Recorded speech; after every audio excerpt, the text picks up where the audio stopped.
নমস্কাৰ বন্ধু বান্ধৱীসকল, স্বাগতম জনাইছোঁ জব নিউজ আছাম ইউটিউব চেনেলৰ নতুন এটা ভিডিঅ'লৈ। আজি আমি এই ভিডিঅ'ত অসম চৰকাৰৰ যিকোনো প্ৰতিযোগিতামূলক পৰীক্ষাৰ বাবে আহিবলগীয়া কিছুমান অতি গুৰুত্বপূৰ্ণ প্ৰশ্নৰ উত্তৰ আলোচনা কৰিম। এই ভিডিঅ'টো যদি আপোনালোকৰ ভাল লাগে, ভিডিঅ'টো লাইক কৰিব আৰু চেনেলটো ছাবস্ক্ৰাইব কৰিব। তো আহক আমি দেৰি নকৰাকৈ ভিডিঅ'টো আৰম্ভ কৰোঁ। প্ৰথম প্ৰশ্ন, জাম্বু বুলি কোনজন ক্ৰিকেট খেলুৱৈক জনা যায়? উত্তৰ, অনিল কুম্বলে। অনিল কুম্বলে ক্ৰিকেটাৰক জাম্বু ক্ৰিকেটাৰ বুলিও জনা যায়। ২ নম্বৰ প্ৰশ্ন, ৰামধেনু আলোচনীৰ প্ৰথম সম্পাদক কোন আছিল? উত্তৰ, বীৰেন্দ্ৰ কুমাৰ ভট্টাচাৰ্য। বীৰেন্দ্ৰ কুমাৰ ভট্টাচাৰ্য ৰামধেনু আলোচনীৰ প্ৰথম সম্পাদক আছিল। ৩ নম্বৰ প্ৰশ্ন, আমি দুৱাৰ মুকলি কৰোঁ কবিতাটো কোনে ৰচনা কৰিছিল? উত্তৰ, দেৱকান্ত বৰুৱা। আমি দুৱাৰ মুকলি কৰোঁ কবিতাটো দেৱকান্ত বৰুৱাই ৰচনা কৰিছিল। ৪ নম্বৰ প্ৰশ্ন, কৃত্ৰিম উপগ্ৰহ সৰ্বপ্ৰথম কোনখন ৰাষ্ট্ৰই উৎক্ষেপণ কৰিছিল? উত্তৰ, ৰাছিয়া। সৰ্বপ্ৰথম কৃত্ৰিম উপগ্ৰহ ৰাছিয়াই উৎক্ষেপণ কৰিছিল। ৫ নম্বৰ প্ৰশ্ন, কিমান চনত ভাৰতত পৰিকল্পনা আয়োগ ভংগ কৰা হৈছিল?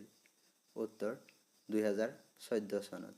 ২০১৪ চনত ভাৰতত পৰিকল্পনা আয়োগ ভংগ কৰা হৈছিল।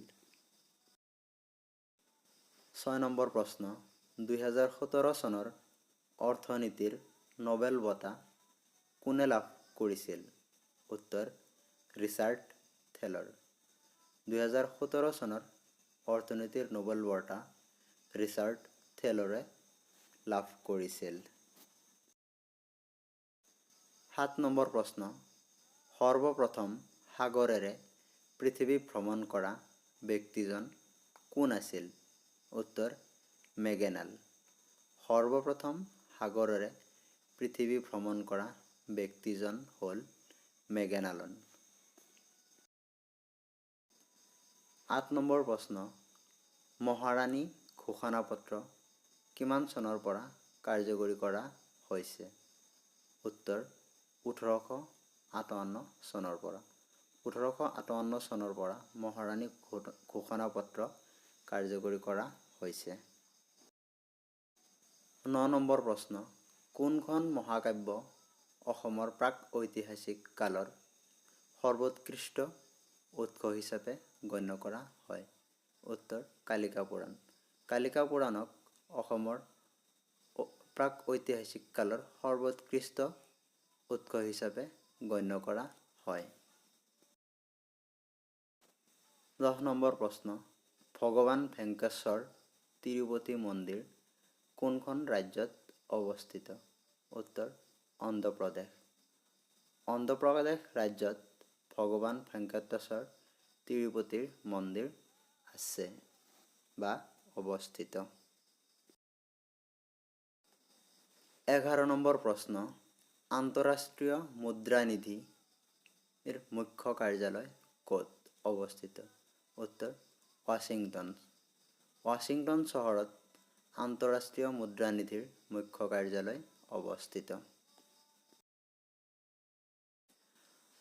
১২ নম্বৰ প্ৰশ্ন, উত্তৰ মেৰুলৈ যোৱা পৃথিৱীৰ প্ৰথম ব্যক্তিজন কোন আছিল? উত্তৰ, ৰবাৰ্ট পিয়েৰি। উত্তৰ মেৰুলৈ যোৱা পৃথিৱীৰ প্ৰথমজন ব্যক্তি হ'ল ৰবাৰ্ট পিয়েৰি। ১৩ নম্বৰ প্ৰশ্ন, ভাৰতীয় ষ্টেট বেংক কেতিয়া ৰাষ্ট্ৰীয়কৰণ কৰা হৈছিল? উত্তৰ, ১৯৫৫ চনত। ১৯৫৫ চনত ভাৰতীয় ষ্টেট বেংক ৰাষ্ট্ৰীয়কৰণ কৰা হৈছিল। 14 নম্বৰ প্ৰশ্ন, ভাৰতৰ আটাইতকৈ ডাঙৰ ব্যক্তিগত খণ্ডৰ বেংকটোৰ নাম কি? উত্তৰ HDFC বেংক। HDFC বেংক ভাৰতৰ আটাইতকৈ ডাঙৰ ব্যক্তিগত খণ্ডৰ বেংক। 15 নম্বৰ প্ৰশ্ন, অসমীয়া সাহিত্যত 2019 চনত সাহিত্য অকাডেমি বঁটা কোনে লাভ কৰিছিল? উত্তৰ জয়শ্ৰী গোস্বামী মহন্ত। জয়শ্ৰী গোস্বামী মহন্ত অসমীয়া সাহিত্যত 2019 সাহিত্য অকাডেমি বঁটা লাভ কৰিছিল। এইকেইটা আছিল আজিৰ প্ৰশ্ন। যদি ভিডিঅ'টো ভাল লাগিছে ভিডিঅ'টো এটা লাইক কৰিব আৰু এনেকুৱা ধৰণৰ নতুন নতুন ভিডিঅ' পাবলৈ চেনেলটো ছাবস্ক্ৰাইব কৰিব। আৰু যদি কিবা ভুল হৈছে এই ভিডিঅ'ত কমেণ্ট কৰি শুধৰাই দিব। ভিডিঅ'টো শেষলৈ চোৱাৰ বাবে ধন্যবাদ।